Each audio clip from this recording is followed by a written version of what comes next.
Hello friends, myself Meenu Kamar. Welcome to my channel Electrical Concept. Today I will discuss about part of transformer. Earlier we discussed about transformer कि transformer voltage and current की level को change करता है without change in frequency.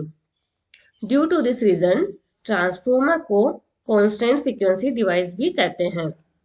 It's a part of a transformer such as first transformer tank, core, windings, conservator, breather, explosion vent, Bucos relay, cooling tubes and radiator. Cooling tubes को हम क्या बोलते हैं? Radiator बोलते हैं, जो कि यहाँ पे दिख रहा है. Transformer oil, magnetic oil gauge and bushing. Now firstly हम ट्रांसफॉर्मर टैंक को पढ़ेंगे. ये ट्रांसफॉर्मर की बॉडी होती है जो कि स्टील की बनी होती है. ये हॉलो बॉडी होती है जिसमें हम ट्रांसफार्मर की कोर को रखते हैं, जिस पर वाइंडिंग करी हुई होती है. यहाँ दिख रहा है, ये होलो बॉडी है जिसमें हम क्या रखते हैं? ट्रांसफार्मर की कोर को रखते हैं. और ये जो वाइंडिंग है ये कोर के ऊपर बाउंड रहती है और इसमें हम ऑयल फिल करके रखते हैं. ऑयल जो है वो किसका काम करता है? इंसुलेशन एंड कूलिंग के लिए काम करता है. ट्रांसफार्मर की बॉडी के बाहर की तरफ रेडिएटर एंड कूलिंग ट्यूब्स लगे रहते हैं.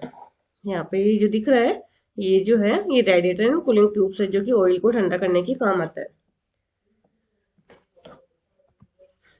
ट्रांसफार्मर की बॉडी कोर एंड कोयल को आउटसाइड एनवायरनमेंट से बचाती है, क्योंकि ये फुली एयर टाइट होती है, इसमें एयर नहीं जाती है. तो ये मॉइस्चर फ्री होने के कारण आउटसाइड एनवायरनमेंट से कोर और वाइंडिंग को बचाती है.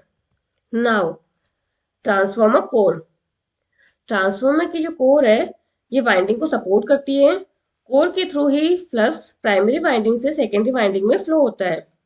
कोर सिलिकॉन स्टील या CRGO cold roll grain oriented silicon steel से मिलकर बनी होती है, जिसके कारण हिस्टेरेसिस लॉसेस हमारे रिड्यूस हो जाते हैं. कोर को थिन लैमिनेटेड स्ट्रिप के रूप में बनाते हैं, जिससे एडी करंट को हम कम कर सकें.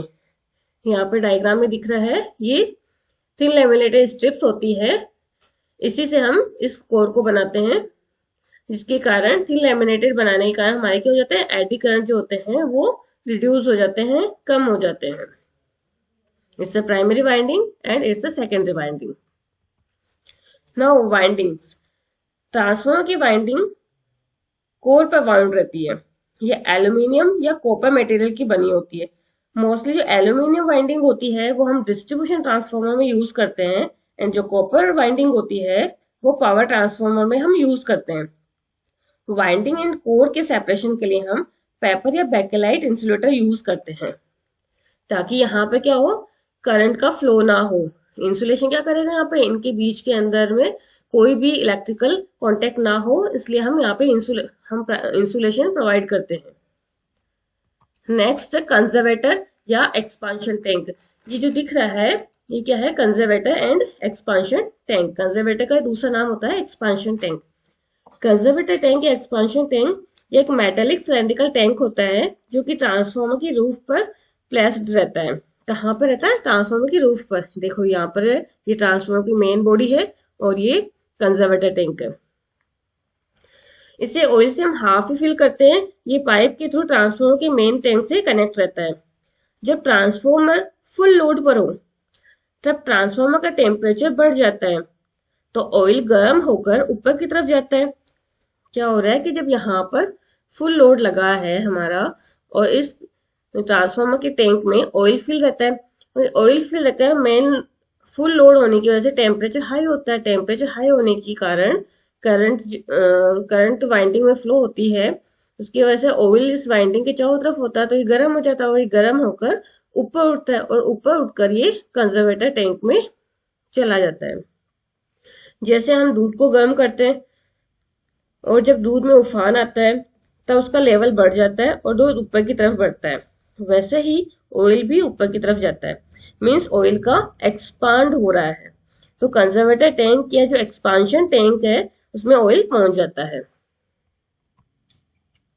Due to this reason transformer की कंजर्वेटर में इनफ स्पेस रखते हैं, और जब ट्रांसफार्मर का जब ट्रांसफार्मर लो लोड पर वर्क करता है या ट्रांसफार्मर का जो टेम्परेचर लो होगा तो ऑयल का कॉन्ट्रैक्शन होगा और ऑयल पुनः कंजर्वेटर टैंक से मेन टैंक में आ जाता है।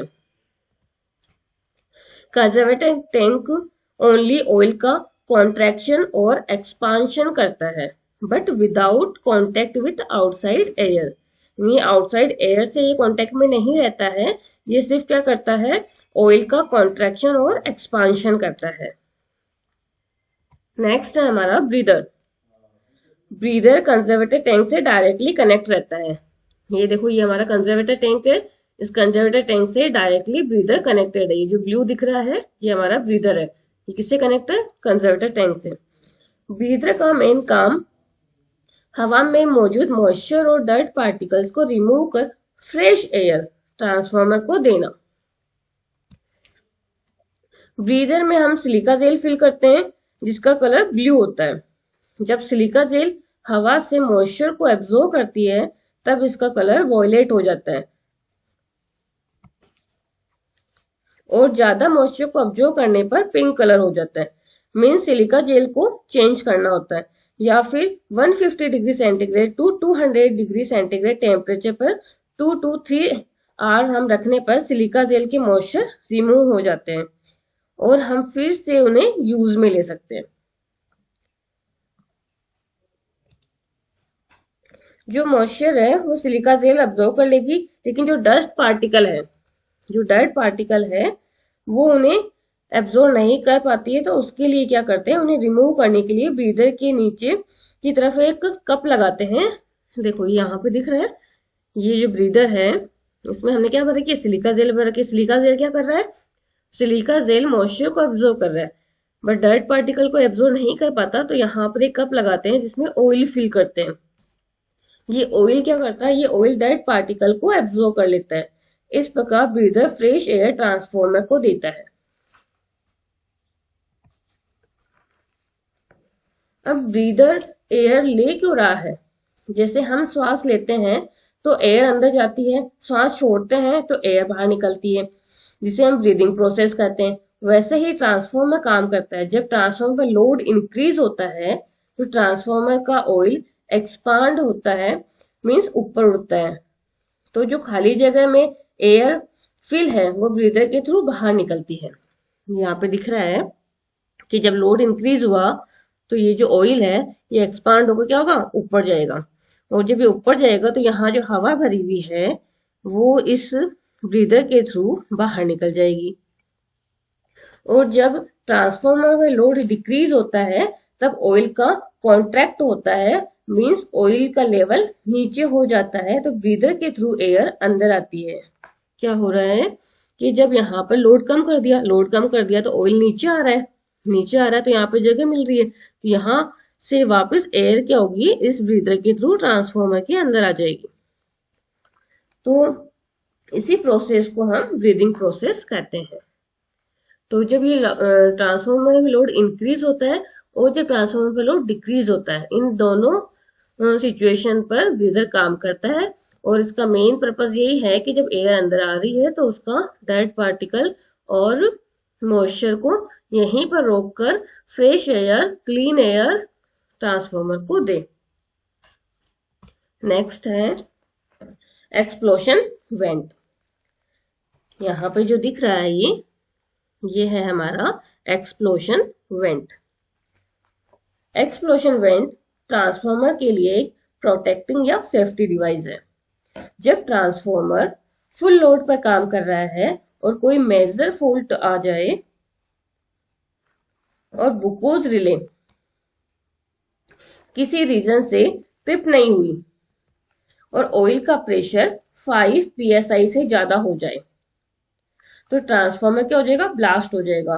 तो ट्रांसफार्मर को ब्लास्ट से बचाने के लिए एक्सप्लोशन वेंट को वीक मटेरियल से बनाते हैं। यानी ट्रांसफार्मर की जो मेन बॉडी है उसके कंपेयर में ट्रांसफार्मर के वेंट को क्या करते हैं, वीक मटेरियल से बनाते हैं, ताकि ऑयल का प्रेशर बढ़ने पर, कितना प्रेशर, 5 psi से अगर ज्यादा हो जाता है ऑयल का प्रेशर तब एक्सप्लोशन वेंट ब्लास्ट हो जाएगा और जो ऑयल है ट्रांसफार्मर से वो बाहर निकल जाएगा। तो ट्रांसफॉर्मर ब्लास्ट होने से बच जाएगा, यानी ये जो पूरी बॉडी है यहाँ पर ये ब्लास्ट नहीं होगा, ये जलेगा नहीं, और सारा का सारा जो एक्स्ट्रा ऑयल है वो इसके थ्रू बाहर निकल जाएगा। इसको एक्सपांशन वेंट बोलते हैं। Now Buchholz relay. Buchholz relay एक प्रोटेक्टिंग डिवाइस है। Buchholz relay gas actuated relay है। यहाँ पर देखो कहाँ पे कनेक्टेड है ये बुकोज रिले, मेन टैंक और कंजर्वेटर टैंक। ये है हमारा ट्रांसफार्मर का मेन टैंक, ये है कंजर्वेटर टैंक।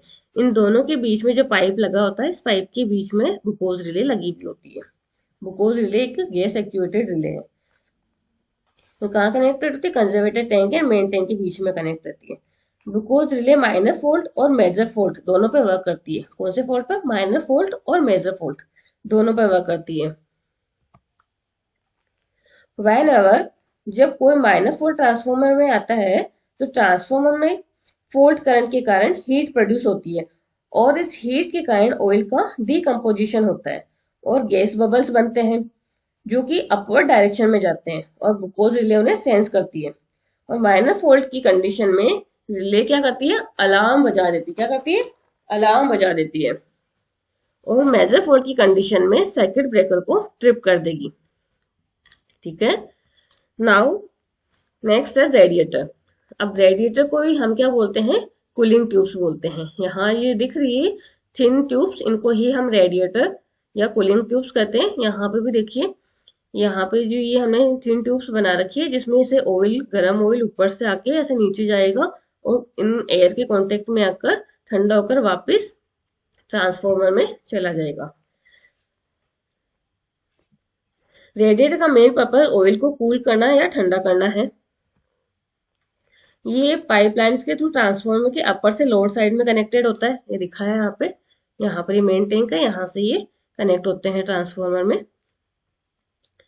जब ट्रांसफार्मर लोडेड होते हैं, देन टेम्परेचर इंक्रीज होता है। तब ऑयल क्या होगा? हीट होगा, और हीट या गर्म ऑयल क्या करेगा? लाइट वेट हो जाता है और ऊपर की तरफ जाकर रेडिएटर या कूलिंग ट्यूब में फ्लो होने लगता है। कहाँ से? जैसे ये हाई लोड पर है, हाई लोड पर है तो यहाँ पर क्या होगा? यहाँ 3 फेज ट्रांसफार्मर दिखा रखा है, 3 फेज वाइंडिंग है। जब ये ट्रांसफार्मर फुल लोड पर होगा या हाई लोड पर होगा तो ये ऑयल क्या होगा? गर्म होगा। गर्म होकर यहाँ से ऊपर उठेगा और इन ट्यूब्स के थ्रू वापस नीचे आएगा। तो ये ट्यूब जो होती है इनके बीच में क्या होता है? स्पेस होता है, जिसके कारण क्या होता है? ये ट्यूब्स एयर के कांटेक्ट में आती है, जिस कारण इनमें जो फ्लो होने वाला ऑयल है वो ठंडा होता है, और ये ठंडा होकर वापस ट्रांसफार्मर के अंदर चला जाता है। तो ये प्रोसेस कंटिन्यू चलता रहता है। रेडिएटर कूलिंग के बीच गैप रहता है, तो उससे क्या होगा? एयर ठंडी हो जाएगी और हमें ट्रांसफार्मर का बर्न होने का खतरा नहीं रहेगा। नेक्स्ट है ट्रांसफार्मर ऑयल। यहाँ पर हमने दिखा रखा है ट्रांसफार्मर ऑयल, और ये हमने कुछ इंडेक्स दिखा रखी है। चलो हम नेक्स्ट। जो ट्रांसफार्मर का ऑयल है वो कूलेंट के साथ एक अच्छा इंसुलेटर भी है। ये कंडक्टिव पार्ट को कोरोजन से भी बचाता है। अब कंडक्टिव पार्ट कौन सा हुआ? ट्रांसफार्मर में जैसे कोर है, वाइंडिंग है, ये क्या हो गई? उसकी फुल बॉडी है, तो इनको क्या होता है? कोरोजन से भी बचाता है। ट्रांसफार्मर की ऑयल की कुछ स्पेशलिटी है, जैसे इनका हाई डाइलेक्ट्रिक स्ट्रेंथ होना चाहिए, थर्मल कंडक्टिविटी, केमिकल स्टेबिलिटी, तो इसकी कुछ स्पेशलिटी है। अब हमारे पास वैसे तो हमारे पास 4 तरह के ऑयल है कि paraffinic oil, नेफ्थेनिक oil, silicon based transformer oil and bio based transformer oil. लेकिन मोस्टली जो हम यूज करते हैं वो हम यूज करते हैं पैराफिनिक ऑयल और नेफ्थेनिक ऑयल। अब पैराफिनिक ऑयल ये क्या होता है कि पैराफिनिक जो ऑयल होता है उसमें वैक्स यानी मोम की मात्रा ज्यादा होती है, जिसके कारण ये गाढ़ा होता है। ऐसे ऑयल को वहां यूज करते हैं जहाँ ट्रांसफार्मर पर लोड ज्यादा हो और ट्रांसफार्मर ज्यादा गर्म होता है। वहां पर हम कौन सा यूज करते हैं? Paraffinic oil. कौन सा? पैराफिनिक ऑयल, ये वाला। फिर है नेफ्थेनिक ऑयल। तो नेफ्थेनिक ऑयल जो होता है वो वैक्स फ्री होता है, उसमें मोम की मात्रा नहीं होती है, जिसके कारण जो ऑयल है वो पतला होता है। इस कारण लो टेम्परेचर पर भी ये काम करता है और इजीली रेडिएटर में से फ्लो होना लगता है। जहाँ ट्रांसफार्मर में हीट ज्यादा हो वहां पर नेफ्थेनिक ऑयल का यूज करते हैं। ठीक है, तो इसलिए मोस्टली हम जो यूज करते हैं वो यूज करते हैं पैराफिनिक ऑयल और नेफ्थेनिक मिनरल ऑयल। जो हमारे पास में है सिलिकॉन बेस्ड ऑयल और बायो बेस्ड, चलो उनको भी हम देख लेते हैं। सिलिकॉन बेस्ड जो ट्रांसफॉर्मर ऑयल होता है उसका उपयोग हम 70 के दशक में करते थे। ये सिलिकॉन से बनाया जाता था और यहाँ पर फायर की सेफ्टी रखनी हो, कहाँ पर, जहाँ पर फायर की सेफ्टी, आग की सेफ्टी रखनी हो, वहां पर हम इस ऑयल का यूज करते थे। और जो बायो बेस्ड है उसमें हम कोई भी केमिकल एंड टॉक्सिक ऐड नहीं करते थे। इसे हम नेचर से जो हमें सामग्री मिलती थी उसी से मिलकर हम इसको बनाते थे और फिर अलग से इसमें मिनरल ऑयल ऐड करते थे, जिसके कारण ये थोड़ा महंगा होता था, तो इसलिए हम उसको यूज नहीं करते थे। अब यहाँ पर हम इसको कुछ इंडेक्स, ये हमने यहाँ पे इंडेक्स बना रखी है ऑयल की कलर और उसकी उसके अकॉर्डिंग उसकी कंडीशन, कि अगर ऑयल जो है उसका रंग पेल येलो हो तो वो गुड ऑयल होगा, येलो होगा तो भी वो ठीक होगा। लेकिन जैसे जैसे हम उसको यूज करते जा रहे हैं, कलर जो उसका ऑयल का जो कलर है वो चेंज होता जाएगा। जैसे ब्राउन कलर हो गया तो बैड कंडीशन आना शुरू हो गई, फिर हम फिर भी उसे यूज करते जा रहे हैं तो धीरे धीरे उसका कलर ब्लैक हो गया। इसका मीन्स ये है कि एक्सट्रीम कंडीशन हो गई, इसके बाद में इसको यूज मत करो, क्योंकि इसमें ज्यादा यूज कर, ब्लैक होने के कारण ये है कि वो इंसुलेशन उसका खत्म होने जा रहा है, वो कोरोजन से भी नहीं बचा पाएगा, ना ही उसका इंसुलेशन कर पाएगा। तो क्या हो जाएगा, अगर हम कंटिन्यू फिर भी इसको यूज करेंगे तो ट्रांसफॉर्मर में प्रॉब्लम आना शुरू हो जाएगी। नेक्स्ट है MOG यानी मैग्नेटिक ऑयल गेज। ये एक ऑयल गेज है जो कि कंजर्वेटर टैंक के बॉटम से कनेक्ट रहता है। ये देखो यहाँ दिख रहा है, ये कंजर्वेटर है, ये कंजर्वेटर के बॉटम से कनेक्ट है। ये ऑयल के लेवल को इंडिकेट करता है। यदि ऑयल का लेवल एक पार्टिकुलर लेवल से कम हो जाता है तो इसमें लगा मरकरी स्विच हमें अलर्ट कर देगा। यहाँ पर हम क्या करते हैं, हाफ ऑयल फिल करते हैं, हाफ ऑयल फिल करते हैं। अगर ये पर्टिकुलर लेवल से कम हो गया तो ये ऑयल लेवल गेज या मैग्नेटिक ऑयल गेज हमें क्या करेगा, ये अलार्म बजा देगा, जिससे हमें पता चल जाएगा कि इसका लेवल जो है ऑयल का कम हो गया, इसमें हमें और ऑयल डालना होगा। नेक्स्ट है बुशिंग। बुशिंग एक होलो इलेक्ट्रिकल इंसुलेटर होता है। ये ट्रांसफार्मर के टॉप पर लोकेटेड रहती है। ट्रांसफार्मर में मेनली हम बुशिंग दो तरह की यूज करते हैं, LV bushing and HV bushing. LV bushing यानी लो वोल्टेज बुशिंग, ये हाई करंट को कैरी करती है। So conducting rod of LV winding is always thicker, means इसका जो डायमीटर होता है वो ज्यादा बड़ा होगा, लार्ज होगा। और जो एचवी बुशिंग है ये हाई वोल्टेज बुशिंग है, ये लो करंट को कैरी करता है। So conducting rod of HV bushing is always thin, means इसका जो डायमीटर होता है वो लो होगा। यहाँ पर आप देख सकते हो, ये है हमारी एचवी बुशिंग, ये है हमारी एलवी बुशिंग। जो एचवी बुशिंग और एलवी बुशिंग हम देख के बता सकते हैं। एचवी बुशिंग जो होगी उसकी लंबाई ज्यादा होगी और एलवी बुशिंग की जो लंबाई है वो कम होगी। क्यों? क्योंकि एचवी बुशिंग में हाई वोल्टेज होता है, इस वजह से हमें इंसुलेशन की ज्यादा जरूरत होती है। जो इसमें जो बुशिंग यूज करते हैं उसमें जो डिस्क की जो क्वांटिटी है उसको हम ज्यादा लेंगे। और ये डिस्क रूप में क्यों बनाते हैं बुशिंग, इसका रीजन है क्लिपेंट डिस्टेंस को बढ़ाने के लिए हम इसको डिस्क के रूप में लेते हैं। देखिए यहाँ पे ये दिख रहा है कि हम जो बुशिंग लेते हैं वो इस तरह की डिस्क के रूप में लेते हैं ताकि इसकी क्लिपेंट डिस्टेंस बढ़ जाए। Now thank you for watching this video. अगर ये वीडियो आपको यूजफुल लगी हो या इसमें से कुछ भी आपको सीखने को मिला हो तो प्लीज इसे लाइक करें, सब्सक्राइब करें और अपने दोस्तों के साथ शेयर करें। And don't forget to press the bell icon button to get further updates.